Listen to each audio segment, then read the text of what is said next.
Dr. Fred Hatfield is an impressive guy. He's a powerlifting champion, author, millionaire businessman with a beautiful wife.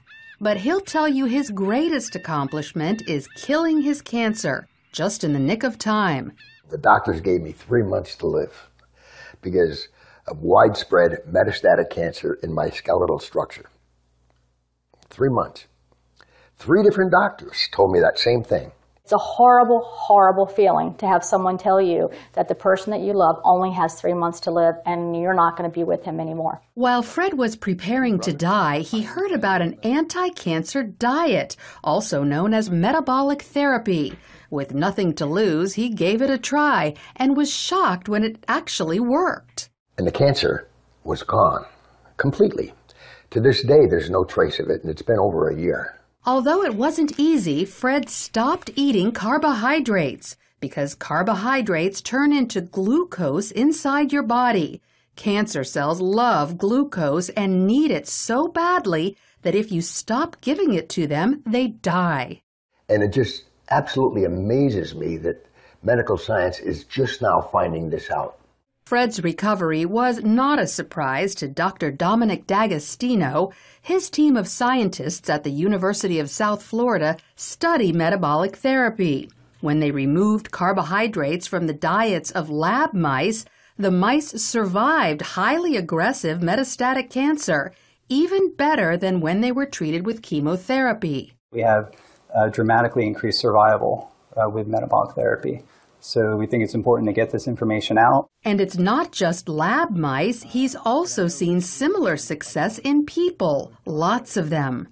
I've been in correspondence with a number of people, probably at least a dozen people, and over the last 1.5 to 2 years, and all of them are still alive, so despite the odds. And so this is very encouraging. All cells, including cancer cells, are fueled by glucose. But if you deprive them of glucose, they switch to the alternate fuel ketone bodies, all except cancer cells. A defect prevents them from making the switch to using ketone bodies as fuel, and therefore cancer cells can only survive on glucose. All other cells can use either glucose or ketone bodies. Your normal cells have the metabolic flexibility to adapt from using glucose to using ketone bodies. But cancer cells lack this metabolic flexibility, so we can exploit that. People like Fred, who deprive their cells of glucose and fuel them with ketone bodies instead, eat what's known as a ketogenic diet.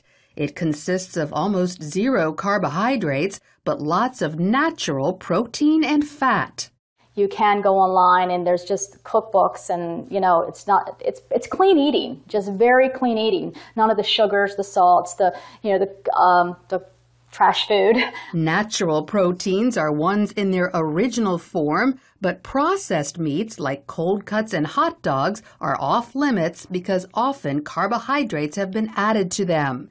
Natural fats are in their original form, like olive oil, avocados, nuts, and also coconut oil.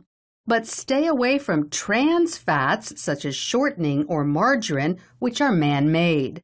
Some people are afraid to try the ketogenic diet because they think all this fat is bad for their heart. But more doctors are now saying natural fat is actually good for you, even natural saturated fat like coconut oil and butter. Doctors like cardiologist Stephen Sinatra. Is cholesterol the major cause of heart disease? Absolutely not. In his book, The Great Cholesterol Myth, he says the real cause of heart disease is inflammation, which comes from eating too many carbohydrates. We need to coach our patients and empower them about the dangers of sugar. Unfortunately, they're not hearing that. They're hearing the converse, the dangers of fat. Fat is healthy for you, as long as you avoid trans fats. So by cutting back on carbohydrates and eating natural fats and proteins, you could improve your heart health and even wipe out cancer.